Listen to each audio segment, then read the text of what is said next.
Hi. Uh, in this episode, we are going to introduce a new concept, fairly not necessarily, for a general LLM server. However, I'll just do it in any case. So, the idea is to introduce semantic caching. Suppose we have multiple users. Uh, Suppose we have multiple users. A user is asking, tell me a joke, and another user is asking, say a funny joke. They are semantically the same, but the server will run full inference twice. Idea of semantic caching basically sits in the front of the server or in the front of the inference, and it embeds the prompt and it checks whether something similar was answered recently, and if it was, it will return the cached response. So yeah, that is basically it. And one clarification around it is earlier we implemented KV caching, but KV caching has nothing to do with semantic caching. KV caching or something like prefix reuse or prompt caching is a model level caching. This semantic caching is just application layer cache. The model never runs for a cache hit. That's the complete point. And another important point for it is that something like semantic caching in today's time is very is useful in domain specific deployments such as customer support bots or internal QA system. A thing like ChatGPT might not get something really useful out of it, or a Claude can get very useful out of it because the harnesses that are built around it or the context specific question the user might be asking. So the user facing question will look similar. However, the intent of the question is fairly simple because of the context that is involved to answer those. Cool. Yeah. So we'll just start with defining what we actually are going to do. So let's just have a problem facing file first. We'll just create a file. Let's call this just repeated.py. Okay,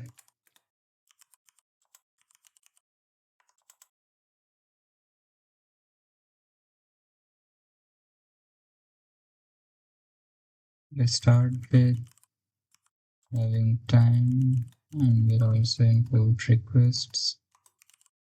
Now we'll have a URL that's just localhost.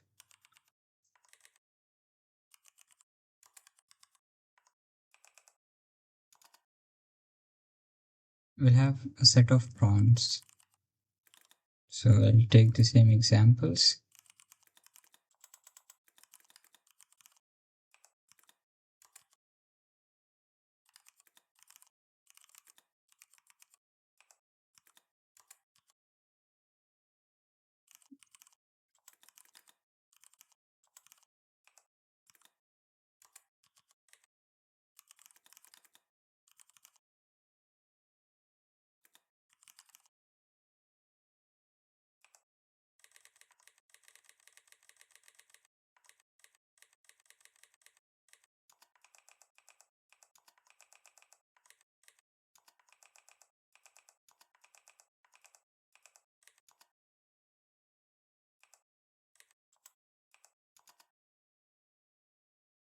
So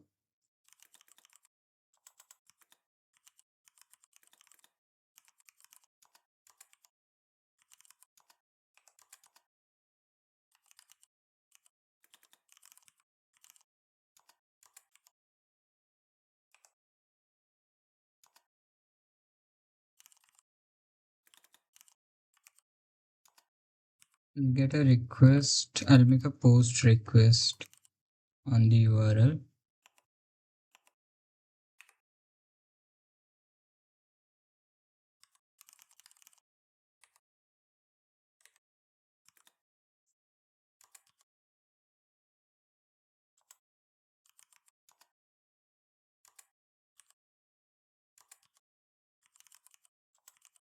we'll have a prompt,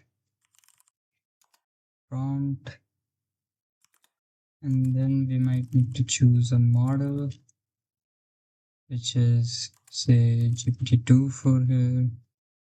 Yeah, it's all good by now.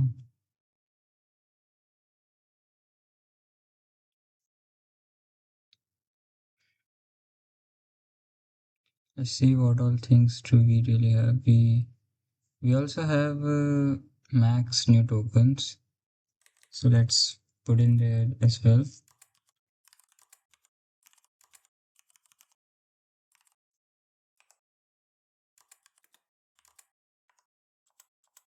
Let's keep it 50. Okay, now we can have like elapse time as time dot counter minus start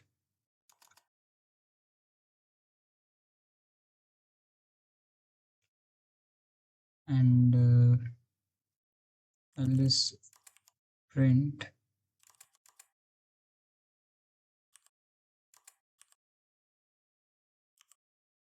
for the index I.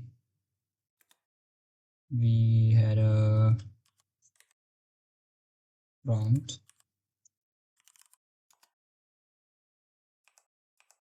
which gave us which was processed in some elapsed time, and we'll just format it to 2 decimal places. Now we honestly need to start the server.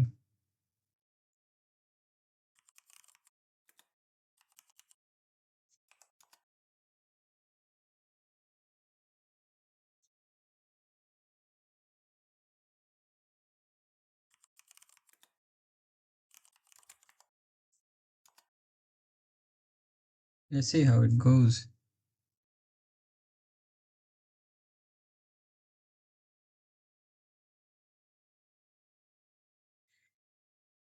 We'll just keep these numbers in mind for a while. May just remove this. Just remember these numbers, it's around 4, 2 and 5. So yeah, cool.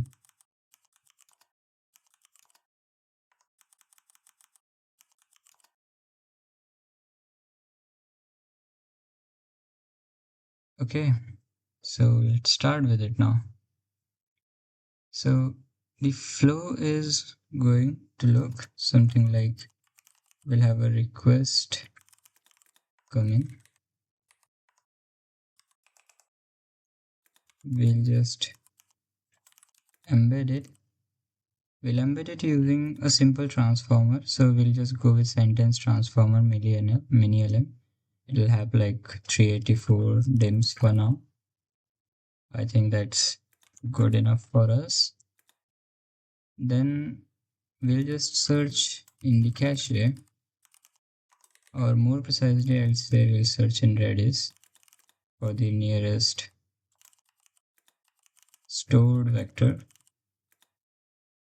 Now we can actually have a decision making over here, as in, see, our use case is very small, so we can just do it like an L2 search to get the precise nearest stored vector. And then we have another one in which we can use HNSW indexed vector, and this will ensure that we are getting approximate nearest neighbor. That's a pretty neat technique, and honestly Redis does provide support for that. So we'll just implement L2 first, and then we'll move to this navigation search. Okay. Anyways, then we'll be having like a threshold kind of stuff, and if that threshold is yes, then we will return the cache. Otherwise, run the inference. Cool. This is literally what we are going to do. So I'll just see if I can. I'll install the Redis, and I think I also need to install sentence transformers.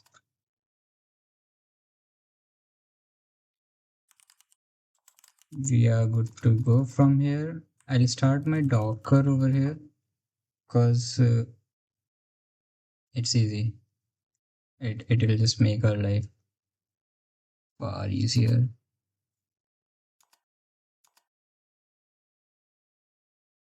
So yeah, let's see if I have Docker.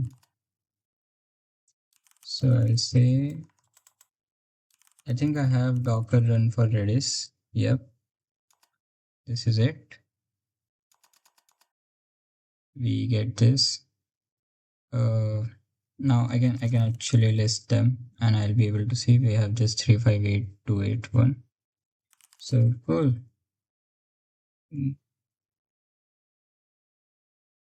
Honestly, I can just close this terminal, and let's see where we need to start with. We can set up a ground rule as well over here. As in, since we are using Redis, so we are gonna have a key, and then we are going to have a value, and we can say cache will be sem cache with a entry ID, and we'll have a value. So it should be a JSON with the embeddings, with the what's the response that I need to return. Not necessarily needed, but a prompt will be a good choice to have to do something later, like prompt fixing. A hits could be a good thing, and to keep track of the frequency, I can also do this. We'll have some TTL. We'll just keep that in mind. Okay, so we'll have a folder called cache. We'll make a file in this. We'll name it semantic.py.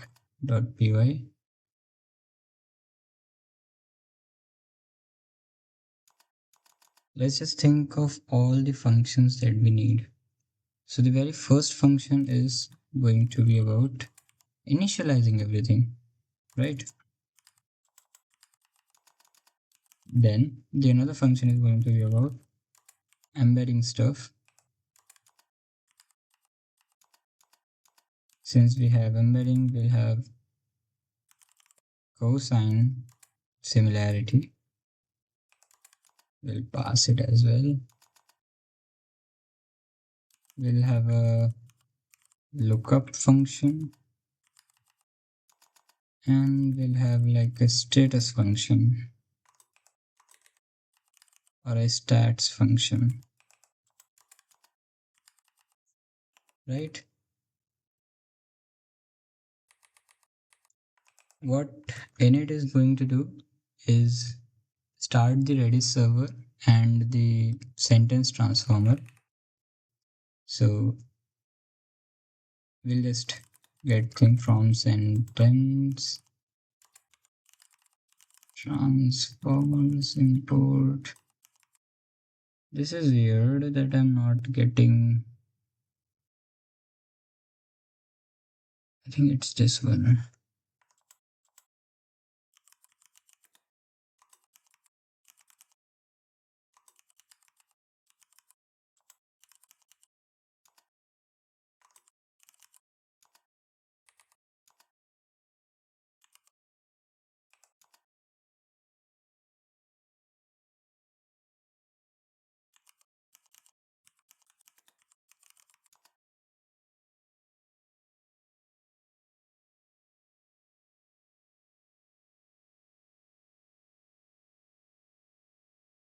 I need to delete this Microsoft one.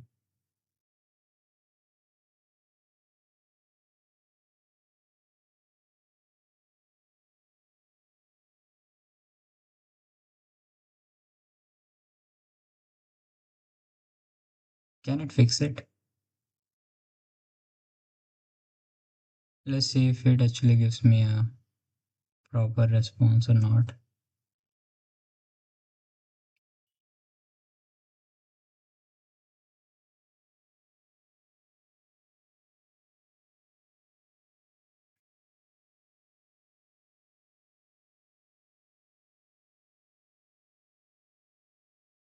Okay, it's not really working.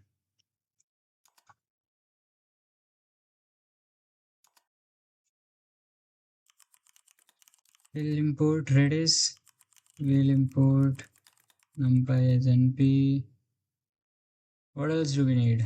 We might need JSON, and we will for sure be needing time. Right? Right.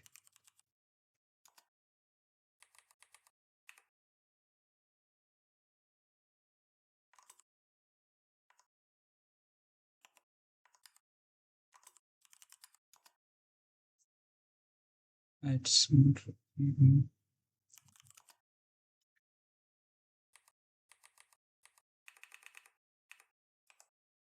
okay. So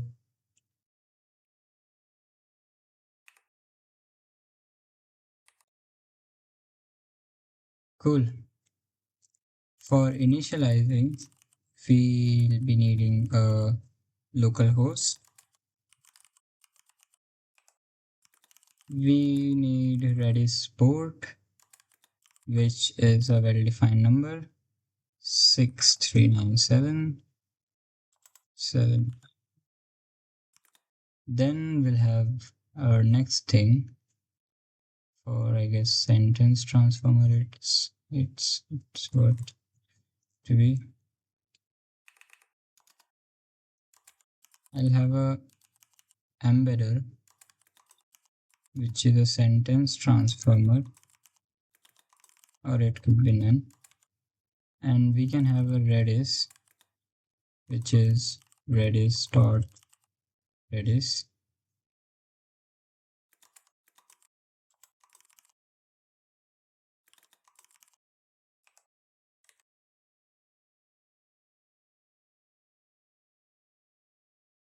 Cool. Now I've just cleared out some of my Python mess and garbage. Okay, yeah, we can continue from here. We have embedder and Redis. Cool. So we'll just have global is embedder, and we'll have Redis as well. Oh my god. The embedder is gonna initialize as sentence transformer, which will take sentence transformer slash, let me get the actual name of it. The actual name is this.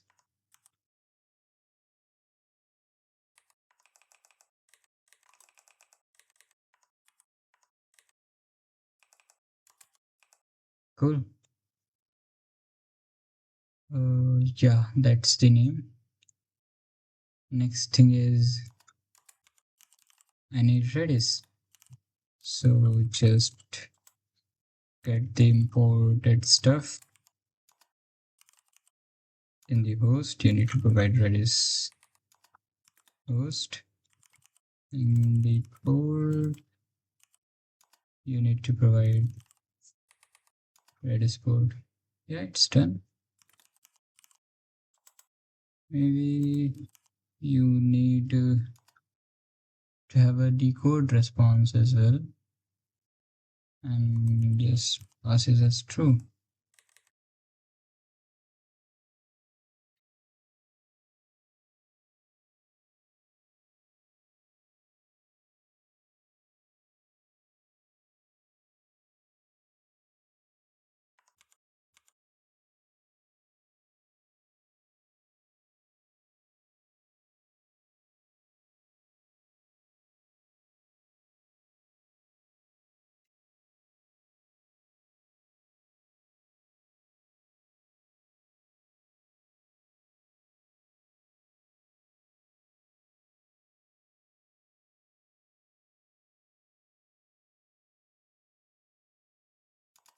Next, we'll have some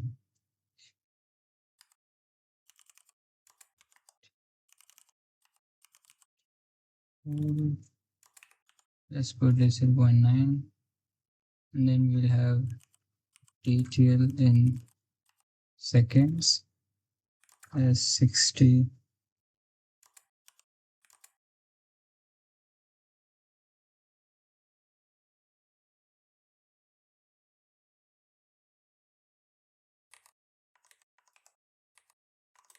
Now we can have a next function, text str, that's gonna return a numpy in the array.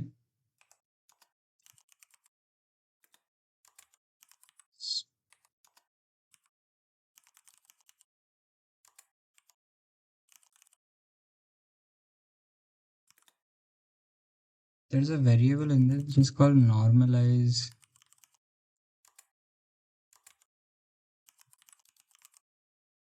embeddings.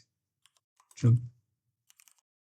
The idea is to, just normalize the embeddings such that when we're actually computing cosine similarity, we just need to take dot product and it's like very fast. So, because there is no division involved. Now let's get with cosine. So we'll need two embeddings. So both of them are going to be np.nd array.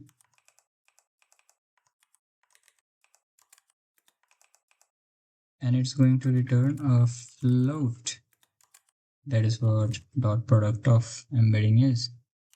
It's very simple. Just take this. We have a dot function. We'll just do a comma b. That's it. Done. We also have cosine implemented. Now comes the difficult part about lookup. This function is basically going to have prompt as input.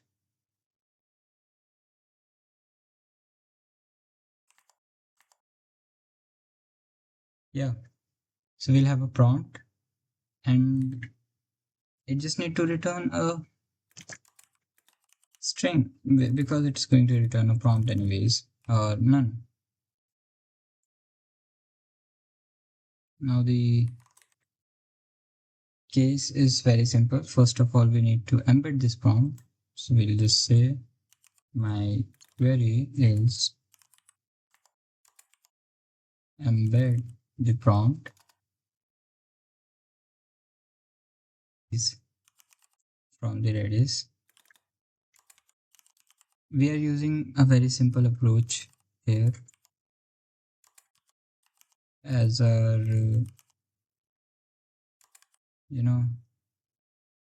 thing.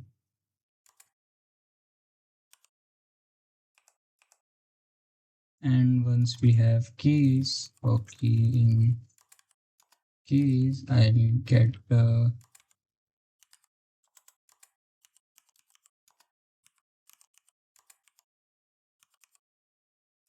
key, and if data is not none, maybe I should keep it this.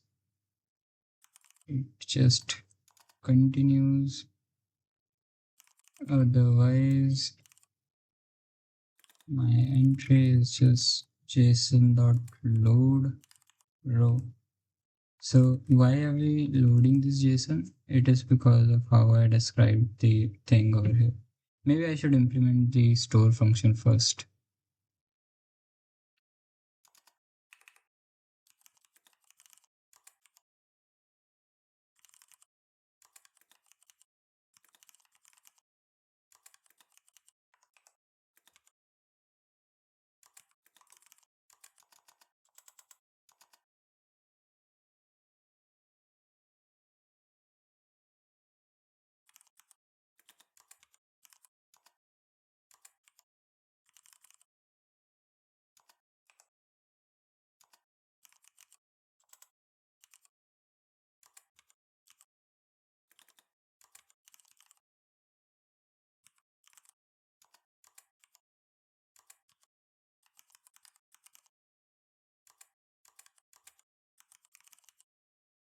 So this key we'll use for counter. Then we'll just generate a key called semcache, and based on whatever entry ID it was,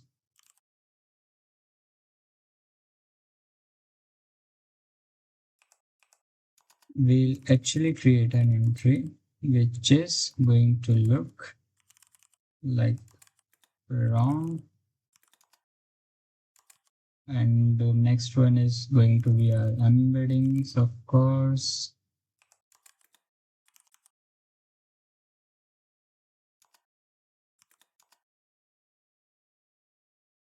So this thing is numpy nd array, right?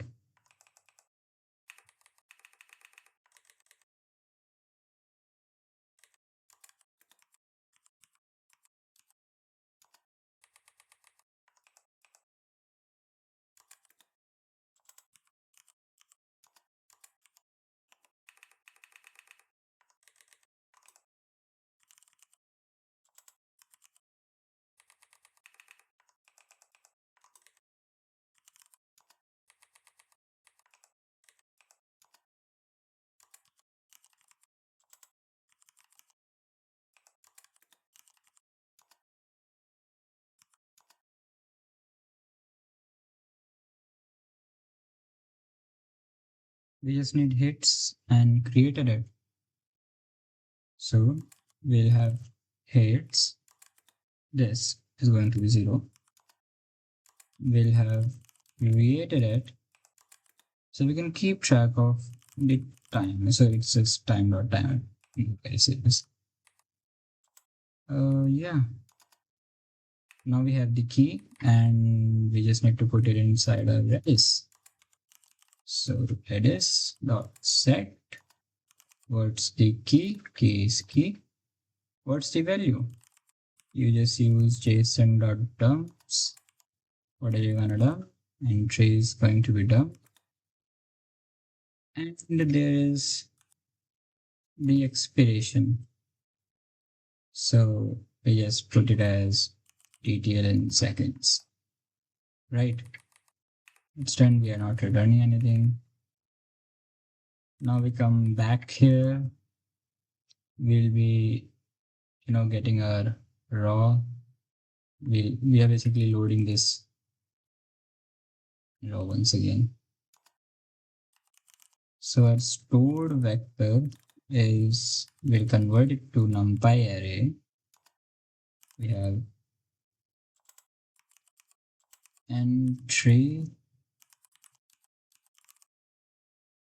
embedding we type into the np.float. Oh my god, 32. Yep.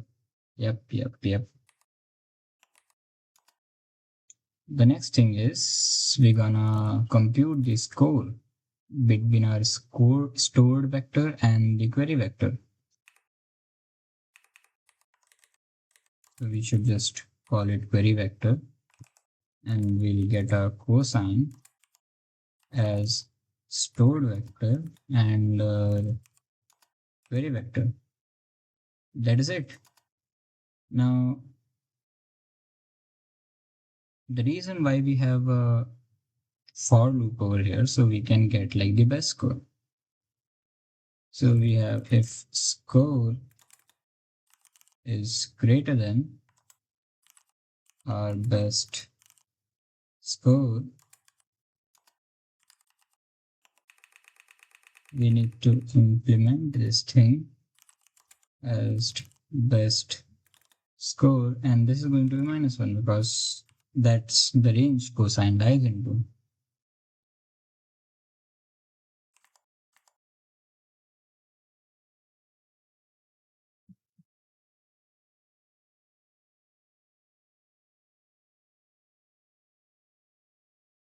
Right, we have a best score. We'll have a best, I'm really sorry, response, and we'll have I don't know, best key.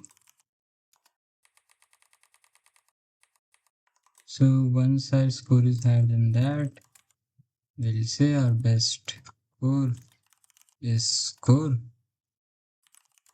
Our best response is response of that entry. I think it was response, not response. It's response. Then we'll have a best key, which is key, of course. Now it's saying we are not using these variables once again. We are going to use it. Don't worry about it. But we're gonna use it outside this for loop. The idea is, even after we have a best score, we should compare it to our similarity threshold. What's similarity threshold has to do with it? So it's like just possible you have a 0.75% of the similarity with some prompt, and it's not necessarily similar to it because we are just comparing embeddings, right? And those embeddings tend to write in like a hyper cone, local hyper cone in hyper high dimension. So they are gonna have like very similar score to each other anyways. So we need to put a very high threshold. That is why I have set it like 0.9. Cool. The first thing, we should just get a value out of Redis. That's the best for the given. We'll get the raw, and now we should just load the JSON. So our entry will be JSON.loads raw. Once we have the entry, we can say this guy is getting hits. Not in that way, but yeah. Now I can update my value. I can say Redis dot set for the best key, and since my entry is updated now, I can dump my JSON here with the same expression.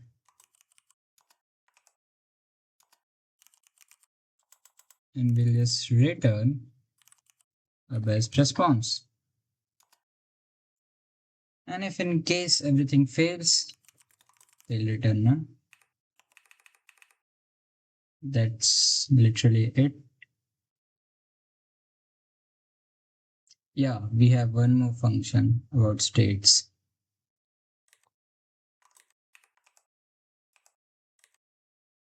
So this is going to return me a dict. First of all, we need to figure out how many keys are there. So I'll just say keys are just collection of keys for k in Redis dot keys. But what keys am I looking for? I'm looking for all the keys that start some cache. And my key is not supposed to be the counter key. So I'll say it is not some cache of counter. Okay, what to do with this? Now I can actually go over this keys and I'll say get me the item of this key. It'll give me the item. I need to ensure that this raw is none, is not none. If it happens to be none, I don't really need to do anything with it. And I'll first get the entry out of it, which is same logic. You can see this JSON.load is implemented like multiple times. So it's very similar logic. We should be having function out of it, but it's not, or it's false. so we won't be doing it, and we'll just increase the hits.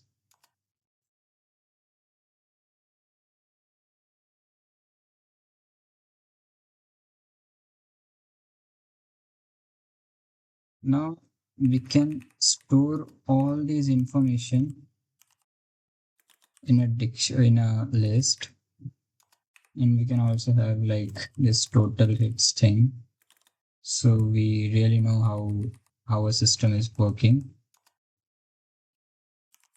Now in our entries, I'm gonna append something. What I'm gonna append? It's going to be a JSON of prompt. Prompt is going to come from our entry key, right? Then we need to have like hits, entry,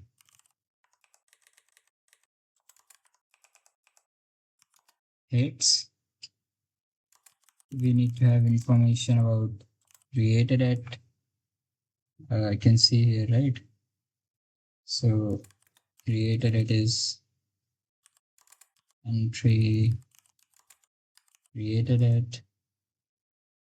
Yeah, that's all.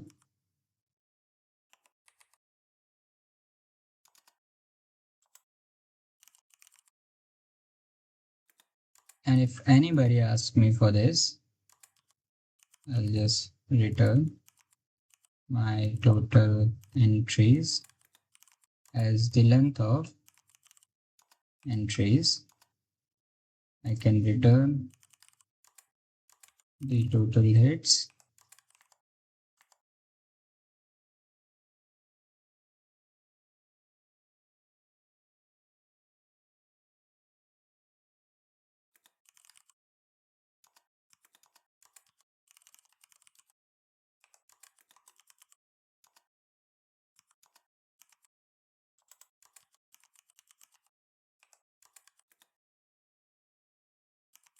We can just put our entries here, or maybe we should just sort it.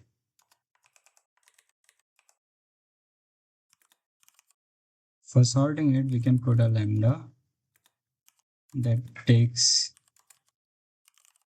count on the hit, and of course we need to reverse it. Oh my god, I need to write row. Okay, so we have initializer, we have embedder, we have cosine, lookup, store, stats, almost everything.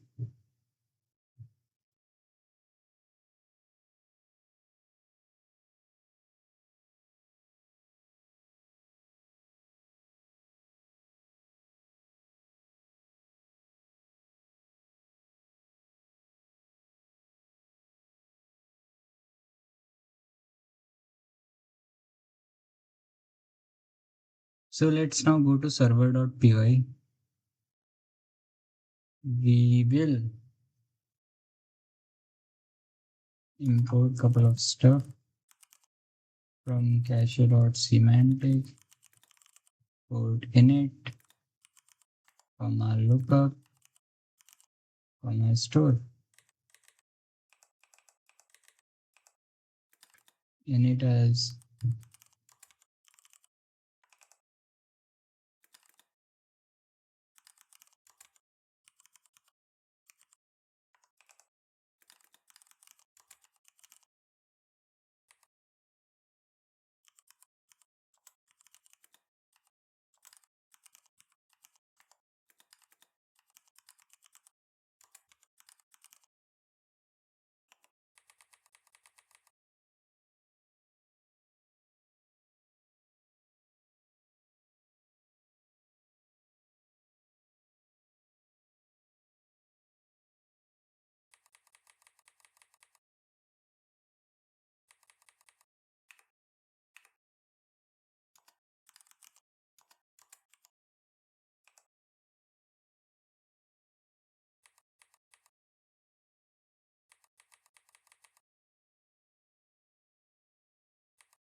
Oh, we also need to implement cache store. So it'll just take request prompt and yeah, text not sext store. And I'll add this field at cache false just to keep this and this one same. Okay, cool, I guess. Okay, yeah, we'll make an API for this as well. So let's have one here.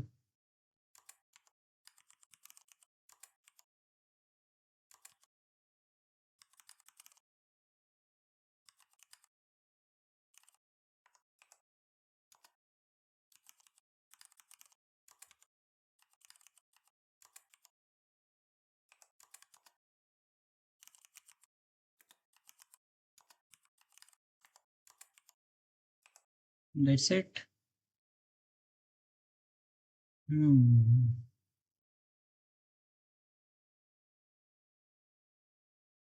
I guess it's done.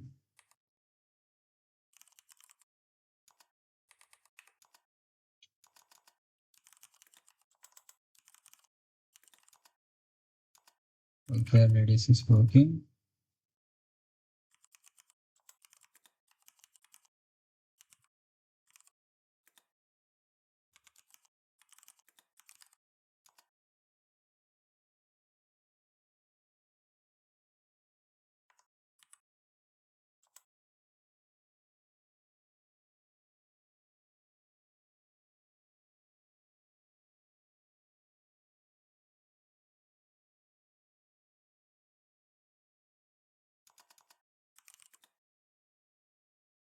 Let me try to hit the URL, which is just localhost 8000 cache stats.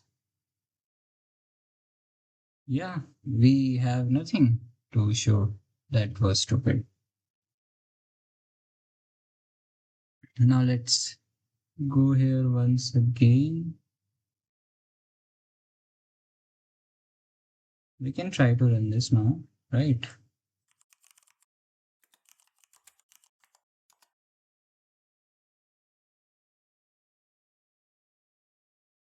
Okay, we have some issue.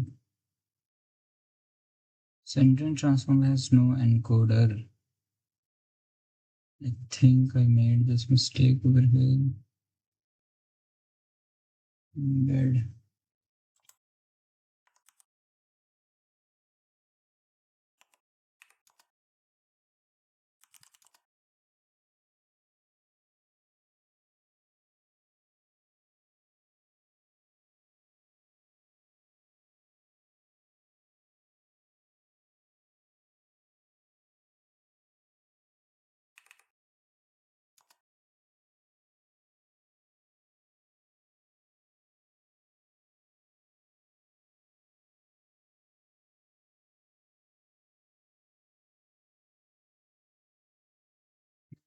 This is not interesting.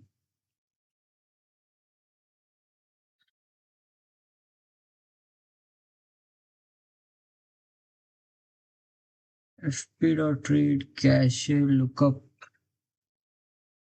Okay, we have cache lookup. We had cache lookup.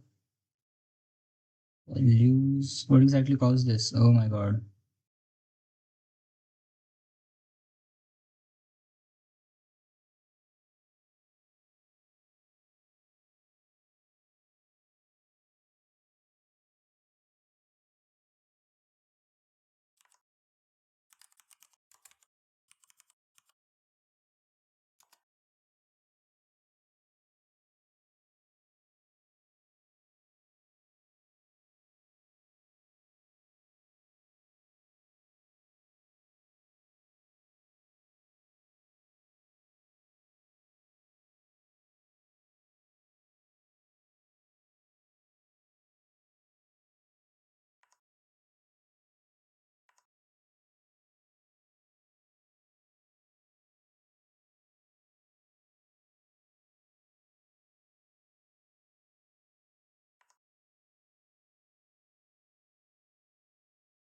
Please wait a minute. It's about to load.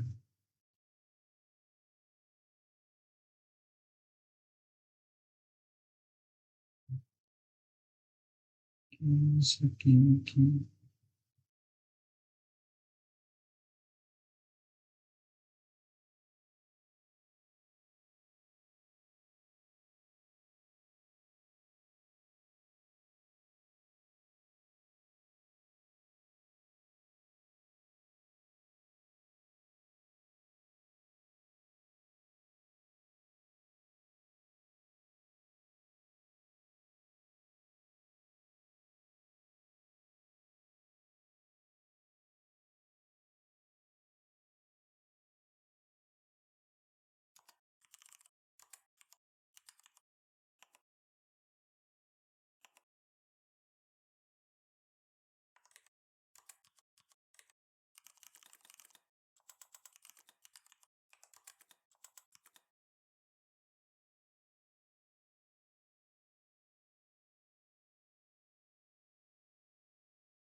I hope I'm not reading it wrong.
Okay, so when I was running this, I saw a real problem that I have started my server well and good.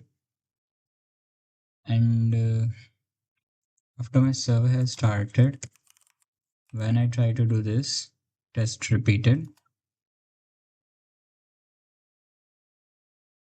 each of my requests is taking like 2 seconds even though the cache is true. And if I try to curl, I can see I have my things available to me. So I was trying to understand what is causing this issue. Turned out the solution is just to maintain a persistent connection. I'll explain.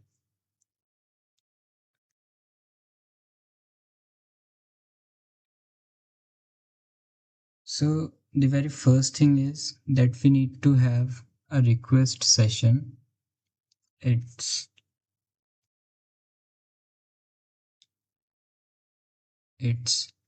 going to look something like this.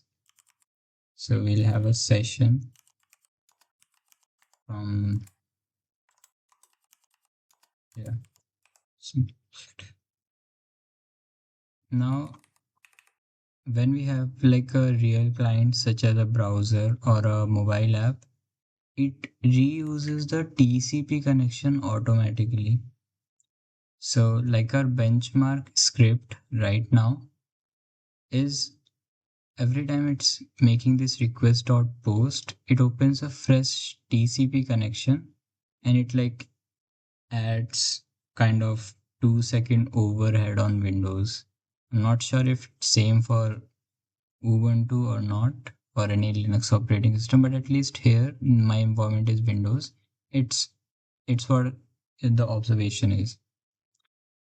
So we'll have a warm-up request. So the one warm-up request will establish the connection. So the subsequent timing are supposed to reflect what server's processing time is.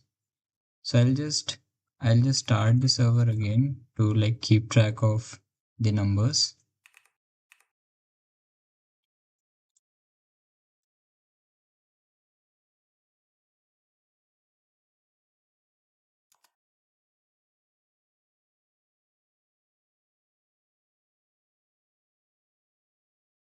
So each of our requests is taking around 2 seconds, right? So let's start.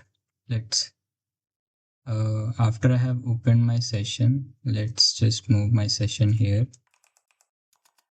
I'll say, let me just get a status. So our curl was like this. So I'll just have a curl status.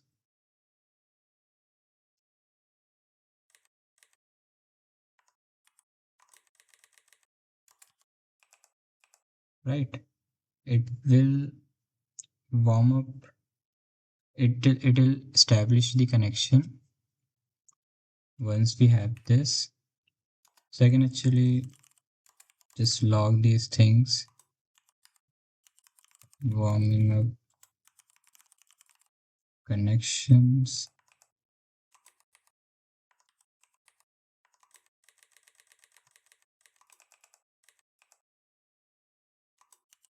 Ready to go. Cool, right? Yeah. Now instead of request, we'll have session for obvious reason. Yeah.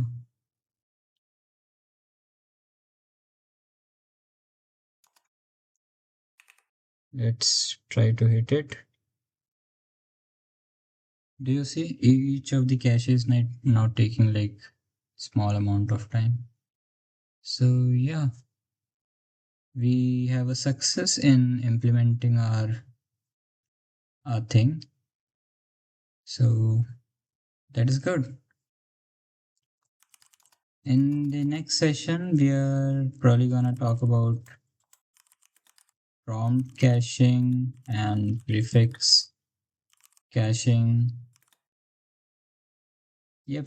So prompt caching involves some details of model, like how the decoding happens, and we need to store some information.